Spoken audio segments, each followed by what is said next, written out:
ఓం శ్రీ కాళహస్తీశ్వర జ్ఞాన ప్రసూనాంబాయ నమః.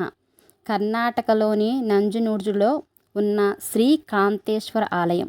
ఈ ఆలయాన్ని నజుండేశ్వర ఆలయం అని కూడా పిలుస్తారు. శివునికి అంకితం చేయబడింది ఈ ఆలయం.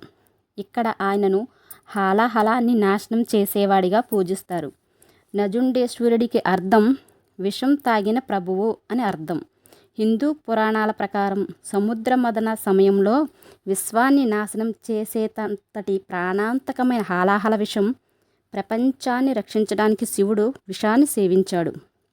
పార్వతీదేవి శివుని గొంతును గట్టిగా పట్టుకోవడం వల్ల విషం మరింత ముందుకు వెళ్లకుండా ఆగి శివుని మెడ నీలంగా మారింది.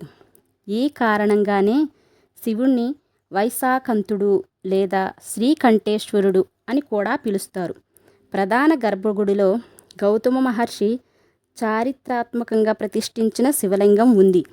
ఈ ఆలయంలో శివుడు విషం సేవిస్తుండగా పార్వతీదేవి శివుని మెడను గట్టిగా పట్టుకుని చిత్రీకరించిన ఒక అరుదైన విగ్రహం ఉంది. దక్షిణ వారణాసి లేదా దక్షిణ కాశీ అని పిలువబడే ఈ 1000 సంవత్సరాల పురాతన ఆలయ సముదాయానికి భక్తులు వివిధ రోగాల నుండి ఉపశమనం పొందడానికి వెళతారు. ఒక్కసారి వెళ్ళి దర్శనం చేసుకుందాం. ఆరాహో.